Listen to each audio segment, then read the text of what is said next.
Lundi 20 mai, lundi de Pentecôte, bienvenue, bonsoir à tous. La Côte d'Ivoire participe au 10e Forum mondial de l'eau à Bali en Indonésie.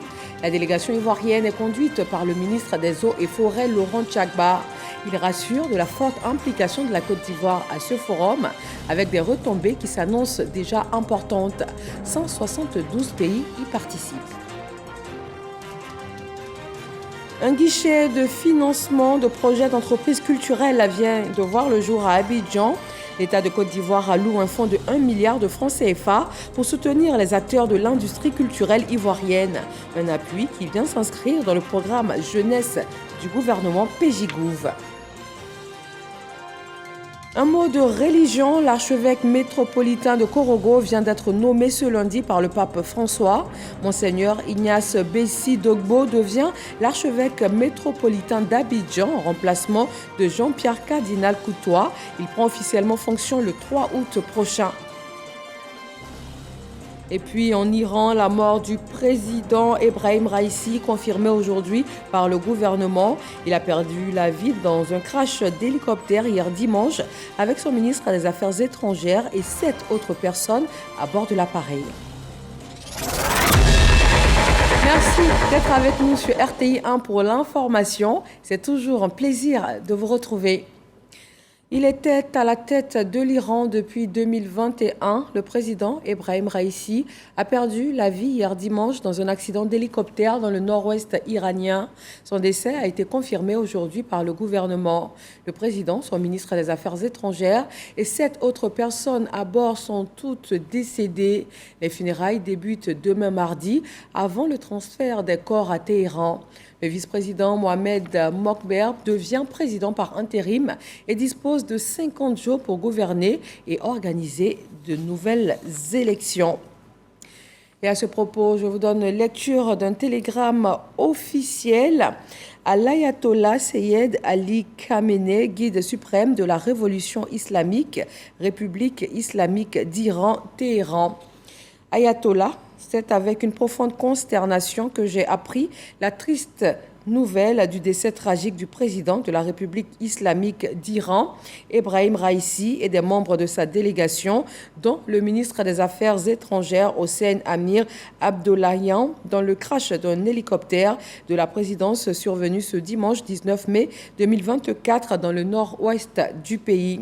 En cette circonstance particulièrement douloureuse, le peuple et le gouvernement ivoirien se joignent à moi pour exprimer à votre Excellence, au gouvernement et au peuple iranien, nos condoléances les plus émues et notre profonde sympathie. Je salue la mémoire de ce grand serviteur de l'État, une des figures politiques les plus influentes de la révolution iranienne, dont la disparition laisse un grand vide dans le paysage politique iranien. J'exprime également ma profonde compassion et mes vœux de réconfort aux membres des familles éplorées. Très haute considération, signé Alassane Ouattara, président de la République de Côte d'Ivoire. Le peuple iranien pleure son président. La Côte d'Ivoire, elle aussi, fait ses adieux à son ancien président, Henri Konan Bédié. Décédé le 1er août 2023, il va recevoir les hommages de la nation vendredi au palais présidentiel. Avant cet événement solennel, une délégation du RHDP est allée présenter ses condoléances à la famille de l'ancien chef d'État, Souleymane Donissangou. Une forte délégation du Rassemblement des oufouettistes pour la démocratie et la paix, RHDP, conduite par Gilbert Koné Kafana, haut représentant du chef de l'État à la résidence de feu Henri Konan Bédié. Au nom du chef des délégations, le ministre d'État, porte-parole du parti, Kobena Kwasi Adjoumani, salue la mémoire d'un homme d'État qui a contribué au maintien de la paix dans son pays et rassure du soutien total du RHDP à la famille Bédié et ses alliés durant cette période douloureuse. Pour nous qui sommes témoins de ce qui se passe, nous savons la douleur qui étreint le président Alassane Ouattara à l'idée de savoir que son aîné nous a quittés. Aujourd'hui, il nous a mandatés pour venir soutenir la famille éplorée. Le RHDP ne pouvait ne pas être présent à toutes les étapes de l'organisation des obsèques du président Bédié. Nous serons partout pour nous incliner devant sa mémoire et lui rendre l'hommage escompté en raison du poids qu'il a constitué dans la balance des succès au niveau de la Côte d'Ivoire. Depuis le dimanche 19 mai, les Ivoiriens rendent hommage à l'ancien président Henri Konan Bédié, décédé à l'âge de 89 ans. Un hommage de 2 semaines avant son inhumation le 1er juin. Les autorités coutumières et religieuses de Daoukro portent le deuil. Elles se mobilisent pour rendre un dernier hommage au deuxième président de la République de Côte d'Ivoire. Il a été un soutien de taille pour le rayonnement de la chefferie traditionnelle et de la cohésion entre les religions dans la région du Ifou. Soro Corona. Depuis le 1er août 2023, la Côte d'Ivoire pleure l'ancien président Henri Konan Bédié. À quelques jours des obsèques à Daoukro, sa ville natale, les préparatifs vont bon train. La chefferie traditionnelle est à pied d'œuvre. Sous l'autorité de Nana Atoyapi, roi du Ngbongo, les réunions se multiplient. Des délégations sont envoyées dans les autres régions du pays pour annoncer la triste nouvelle. On s'est accordé sur les différentes étapes. Voilà, parce que nous, le président Bédié est un chef traditionnel. Donc le volet traditionnel nous revient. Donc nous sommes en train de nous organiser pour que tous les chefs traditionnels, tous les rois qui vont se déplacer pour venir à Daoukro puissent être reçus dans de très bonnes conditions. Après Pressou, village, l'ancien président Henri Konan Bédié, même ambiance. Dans la douleur, le chef entouré des notables s'active. Nous avons essayé de tenir des réunions pour que nous puissions recevoir tous ceux qui vont venir. Et la mobilisation au niveau de la chefferie, au niveau de la jeunesse, sont en train de faire des nettoyages partout. Au niveau aussi des femmes, sont en train de balayer aussi sur des goudrons partout. À côté des rencontres pour parfaire l'organisation des obsèques, des travaux sont en cours, à savoir la réalisation d'un forage pour le ravitaillement des ménages en eau potable, la finition de la chapelle qui abritera la messe des requiem. Les voies d'entrée après Pressou connaissent aussi des travaux de réhabilitation. Nous n'avons pas d'eau. Alors le gouvernement nous a entendus. Il a envoyé des experts pour faire 2 forages pour que notre château soit bien garni pour recevoir tout le monde. Dieu merci, des machines sont arrivées, en tout cas pour dégager le village, pour que les gens qui viennent avec leurs voitures puissent garer leurs voitures, puissent quand même s'asseoir, puissent en tout cas dormir là, pour que tout le monde puisse pleurer le président Bédié comme il se doit. Les funérailles débuteront le 19 mai pour prendre fin le 2 juin prochain.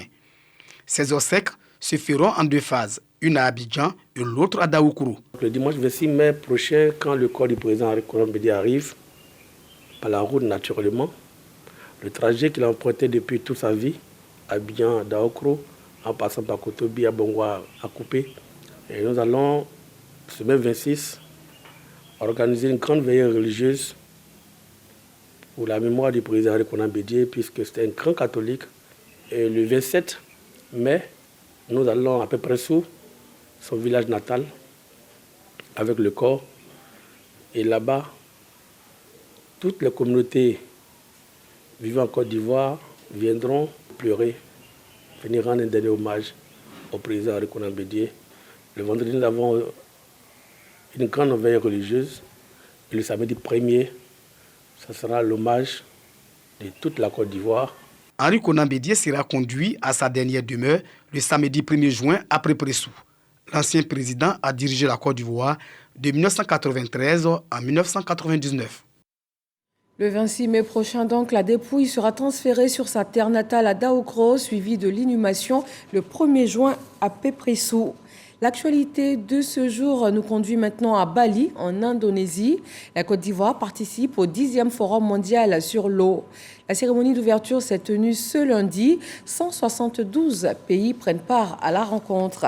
Le commentaire est signé Eugène Atoubé. 30 000 invités venus de 172 pays dont la Côte d'Ivoire sont présents à la cérémonie d'ouverture du 10e Forum mondial de l'eau à Bali en Indonésie. Une rencontre sur fond de défis au regard du thème « L'eau pour une prospérité partagée », objet de plusieurs communications.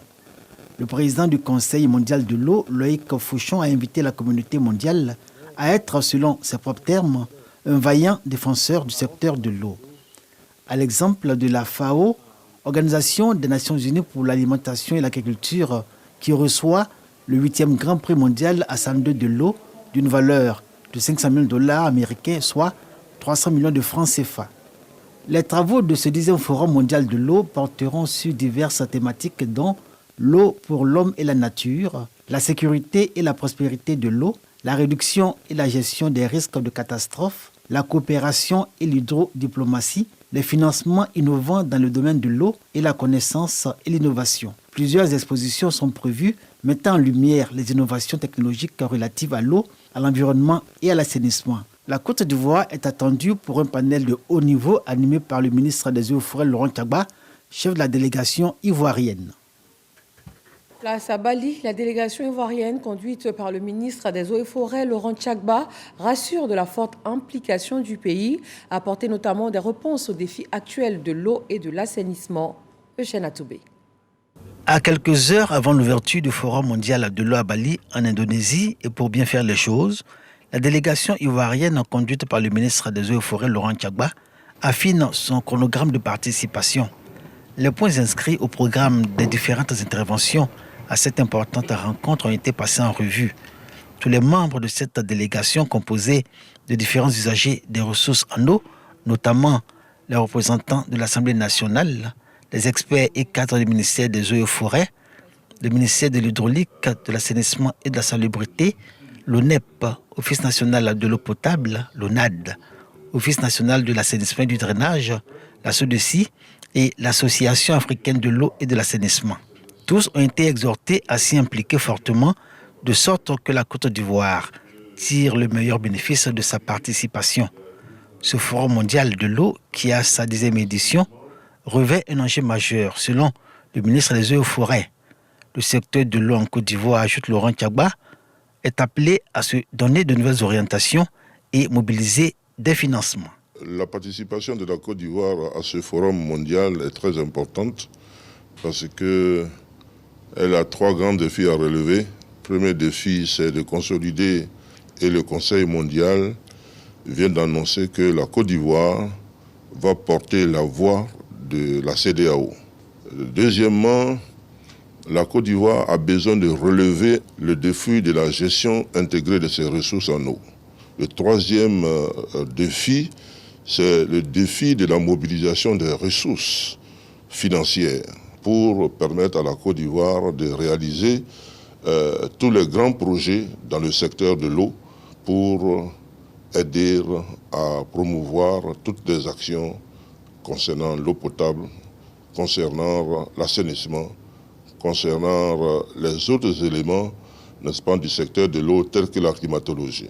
C'est autour du thème « L'eau pour une prospérité partagée » que vont se dérouler les travaux de ce 10e Forum international sur l'eau à Bali, en Indonésie.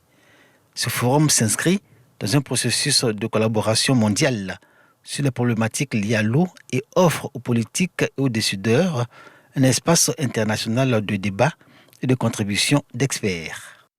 Retour en Côte d'Ivoire, la commune du Plateau a été le cadre du lancement d'un guichet de financement pour les projets d'entreprises culturelles. L'État de Côte d'Ivoire met 1 milliard de francs CFA à disposition afin de soutenir les acteurs du secteur. C'est un projet qui entre dans le cadre du programme jeunesse du gouvernement. Serge Pacom Didi et Didier Nguessan. L'État de Côte d'Ivoire, à travers le ministère de la Promotion de la Jeunesse, de l'Insertion professionnelle et du Service civique et celui de la Culture, octroie un budget de 1 milliard de francs CFA aux acteurs culturels. Il est mis en place un guichet de financement de projets d'entreprises culturelles dirigés par des opérateurs âgés de 18 à 55 ans et remplissant un certain nombre de critères. Être de nationalité ivoirienne, résident en Côte d'Ivoire, avoir un besoin de financement et puis justifier d'une qualification ou d'une expérience pertinente dans le secteur de la culture. Et puis évidemment, il faut présenter un dossier complet. Ce guichet, il est associé à une cagnotte de 80 millions de francs CFA qui est destinée au renforcement des capacités de production des jeunes porteurs de projets. Les besoins de financement se présentent comme suit. Besoin de financement, j'allais dire première tranche de 1 million à 5 millions pour les projets de création d'activités et de 5 millions à 20 millions de francs CFA pour les projets de développement d'activités. En avril dernier, lors de la cérémonie de clôture de la 13e édition du Massa, le dit projet a fait l'objet d'une signature de convention entre des structures partenaires, l'Agence Emploi Jeunes et la Direction du partenariat et des projets du ministère de la Culture et de la Francophonie. Ce programme permettra d'apporter des réponses concrètes à l'employabilité et à l'insertion de notre jeunesse qui est prioritaire pour le président de la République, son Excellence M. Alassane Ouattara. Par ailleurs, cette initiative est le dernier exemple d'une longue liste en date qui, nous l'espérons, va se renforcer, met en évidence l'engagement du secteur privé. Ce soutien rentre dans le cadre du programme jeunesse du gouvernement PJ-Gouv2. Le guichet sera officiellement ouvert sur un mois à partir du mardi 21 mai. Dans l'éducation nationale, le retour de la dictée à l'école depuis l'année scolaire dernière porte déjà des fruits. La Côte d'Ivoire a remporté la 24e session du concours mondial de la dictée Paul Gérin-Lajoie au Canada. Un exploit réalisé par l'élève Crékoum Samuel en classe de CM2. Le nouveau champion du monde dictée catégorie classe de français langue seconde a été accueilli à l'aéroport ce lundi par une délégation du ministère de l'Éducation nationale et de l'alphabétisation. Il sera reçu par la ministre de l'Éducation nationale, Mariatou Koné, dans les jours à venir. Coopération Côte d'Ivoire-Libéria, 6 nouveaux accords de coopération ont été signés entre les deux pays. Ces accords ont été paraphés par les ministres des Affaires étrangères des pays à l'issue de la 7e session de la Grande Commission mixte de coopération ivoiro-libérienne. Michel Digré nous en dit davantage. 2 jours de travaux des experts ivoiriens et libériens pour aboutir à la signature de 6 accords de coopération dans plusieurs domaines dont la diplomatie, la sécurité, l'éducation et l'agriculture. Le ministre des Affaires étrangères Léon Kakou-Adom et son homologue libérien Sarah Nianti sont satisfaits de l'issue des travaux de la 7e session de la Grande Commission mixte de coopération ivoiro-libérienne. Au regard de la vision commune et des ambitions légitimes de nos chefs d'État et tenant compte de notre volonté affichée de renforcer notre coopération, je demeure convaincu que les conclusions de la présente session permettront de raffermir davantage l'axe Yamoussoukro-Monrovia dans le cadre d'une coopération dynamique sud-sud, une coopération gagnant-gagnant. Ce qui nous unit est plus fort que ce qui nous divise. Et donc, en tant qu'Africains, nous devons trouver des solutions africaines aux problèmes africains. Il faut travailler ensemble, il faut innover ensemble, il faut renforcer nos relations ensemble. Il faut que nous contribuions ensemble pour que nous soyons les Africains plus forts. Merci. La session a été sanctionnée par un communiqué final. Les ministres ont encouragé les acteurs du secteur privé de leurs deux pays à effectuer des missions de prospection afin d'explorer les opportunités offertes par chacun des deux pays. La prochaine session de la Grande Commission mixte de coopération ivoiro-libérienne se tiendra au Libéria à une date qui sera fixée par voie diplomatique. Les communautés africaines sont invitées à s'impliquer dans le processus d'intégration. Une rencontre portant sur la participation de ces communautés au renforcement de l'intégration africaine en Côte d'Ivoire s'est tenue dans la commune de Cocody. L'objectif principal étant de répertorier toutes les communautés africaines vivant en Côte d'Ivoire et surtout les impliquer dans la politique d'intégration africaine. Carmel Dia. 28 communautés sur les 54 que compte le continent africain sont représentées en Côte d'Ivoire. Ces chiffres sont du Bureau ivoirien pour la promotion de l'intégration, BIPIA. Ce présent atelier s'assigne les objectifs suivants. D'établir une véritable cartographie des communautés africaines dans notre pays, mais également d'échanger avec les communautés sur le plan d'action 2024 du BIPIA. Ce statut de terre de l'intégration est par ailleurs une motivation pour renforcer l'impact positif des communautés africaines dans l'espace national. Les communautés africaines vivant en Côte d'Ivoire ont répondu présent à cet appel lors d'un atelier et ont formulé des doléances à l'endroit du président du BIPIA. Au nom de mes collègues, chefs de communauté, je vous félicite pour votre initiative et je tiens à vous rassurer que de notre engagement à vos côtés.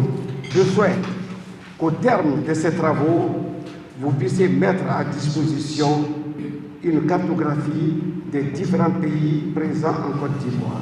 Pour le représentant du ministre délégué en charge de l'intégration africaine, cette initiative est à saluer. Toutes les communautés contribuent à l'essor économique et culturel de notre pays.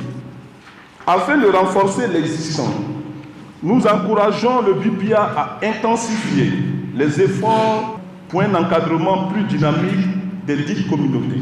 Plus loin, une feuille de route a été tracée afin de mener à bien cette mission. Le BIPIA va devoir dresser le répertoire complet des différentes communautés africaines vivant en Côte d'Ivoire, accompagner celles qui ne disposent pas encore de documents officiels de reconnaissance à en disposer, organiser les communautés en fêtières et mettre en place un dispositif afin de prendre en compte les préoccupations et en informer les pouvoirs publics compétents. En religion, l'archevêque métropolitain de Korogo vient d'être nommé ce lundi par le pape François. Monseigneur Ignace Bessi Dogbo devient l'archevêque métropolitain d'Abidjan. Il remplace Jean-Pierre Cardinal Coutois et prend officiellement fonction le 3 août prochain. Direction la Turquie, les pèlerins ivoiriens ont célébré également aujourd'hui la fête de la Pentecôte, moment de louange et de prière pour célébrer la descente du Saint-Esprit 50 jours après la Pâque. Jean-Jacques Ouamé, Sam Conan sont nos envoyés spéciaux en Turquie. La fête de la Pentecôte, la descente de l'Esprit Saint célébrée en Turquie. Après 5 jours de pèlerinage, les fidèles chrétiens marquent un arrêt pour rendre gloire à Dieu à l'occasion de la fête de la Pentecôte. Dans la matinée, les fidèles catholiques étaient à l'honneur. Chants, prières et enseignements étaient au menu. En ce jour de la Pentecôte, notre Dieu nous invite tout simplement à pouvoir demander chaque jour l'Esprit de Dieu. C'est l'Esprit de Dieu qui va te dire ce que tu fais là, c'est bon ou c'est pas bon. La prière que Dieu touche le cœur de tout le monde pour que nous soyons un. Nous formons une seule famille pour la gloire de Dieu. Célébrer la Pentecôte, c'est vraiment dire merci à Dieu. C'est un réel privilège, ça donne tout un sens à ce pèlerinage. Dans la soirée, ce fut le tour des évangélistes de magnifier Dieu à l'occasion de cette célébration de la fête de la Pentecôte en Turquie, à travers prière et évangélisation. C'est pour la Pentecôte que nous sommes venus. Mais ce soir, l'Éternel va vous dire que quiconque invoquera le Seigneur après la Pentecôte, c'est quiconque là, il a entendu de Dieu.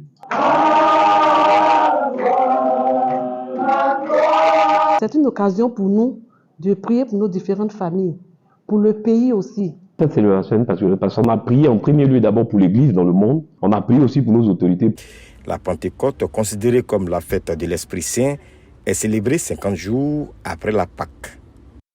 En santé, lutte contre la Covid, le ministre de la Santé, de l'Hygiène publique et de la couverture maladie universelle et la représentante de la Banque mondiale en Côte d'Ivoire ont procédé à la remise de 65 véhicules à l'INHP et à l'inauguration de son antenne à Yamoussoukro. C'est un important projet de riposte contre la Covid d'un montant global de 90 milliards de francs CFA.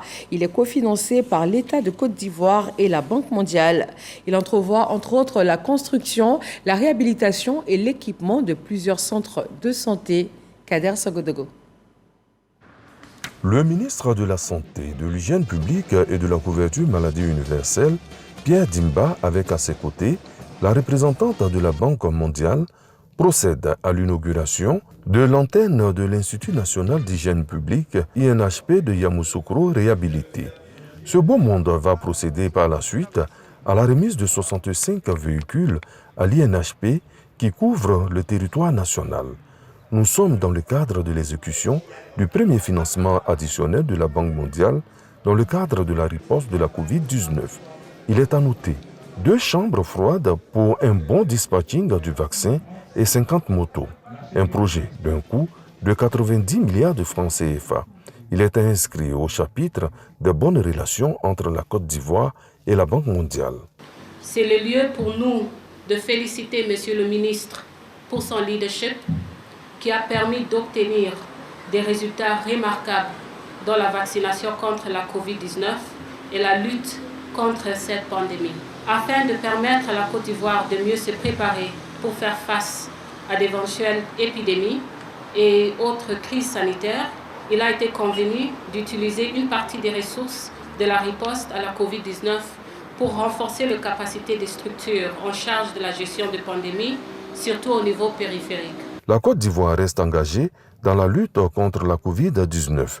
Pierre Dimba rassure. On fait de la Côte d'Ivoire un modèle de lutte contre cette pandémie. Je voudrais à présent m'adresser à mes collaborateurs personnels de santé. Lorsque le chef de l'État a voulu mettre en place ce gouvernement, mais il a insisté en disant que le ministère dans lequel nous sommes, c'est le ministère de la Santé, de l'hygiène publique et de la couverture maladie universelle. Traduisant sa vision de faire en sorte que, grâce à l'hygiène publique et la couverture maladie universelle, nous puissions donc assurer la santé des Ivoiriens pour qu'ils vivent dans de meilleures conditions pour leur bien-être. Et si nous arrivons à mener et à réussir cette bataille, nous allons réussir globalement les défis de la santé. La délégation a également inauguré à Yamoussoukro un bâtiment technico-administratif. Il immortalise le professeur Beignet Bivro Joseph pour son immense contribution dans la lutte contre les pandémies. Il est décédé lors d'une mission. Inauguration également au village de Ziedougou dans le département de Boundiali, zone nord de la Côte d'Ivoire. Le village est désormais connecté au réseau électrique national grâce au programme social du gouvernement. Et la localité vient d'être dotée d'un foyer des jeunes par sa mutuelle de développement. La mise sous tension et l'inauguration officielle de l'espace dédié aux jeunes dans ce reportage de Charles Tatou. Ziedougou, c'est dans la région de la Bagoué. Ici, les cadres affichent une réelle volonté pour le développement de leur village. À travers leur mutuelle de développement, ils viennent de doter la localité d'un foyer de jeunes et faciliter son électrification par le programme social du gouvernement. Le ministre de la Construction, du Logement et de l'Urbanisme, par ailleurs président du conseil régional de la Bagoué, choisi pour le parrainage de la cérémonie de mise sous tension, couplé à l'inauguration du foyer de jeunes, s'y est rendu en personne avec une forte délégation. Bruno Nabagno-Kone a témoigné sa reconnaissance à la population de Ziedougou pour sa contribution à son accession à la tête du conseil régional de la Bagoué avant d'exhorter celle-ci à faire confiance au président de la République, Alassane Ouattara, pour d'autres actions de développement après l'électrification du village. Le chef de l'État est obsédé par les questions de développement. Il est obsédé par la question de l'amélioration des conditions de vie de nos populations. Il dort avec ça, il se réveille avec ça. Il pose des questions tous les jours à tous les cadres, à tous les ministres, pour savoir comment ça évolue dans telle région, dans telle région. Disons merci au président Alassane Ouattara. Félicitations à la mutuelle de développement de Ziedougou, à la MUDESI, pour cette très belle action au profit de toutes les populations et en particulier au profit des jeunes.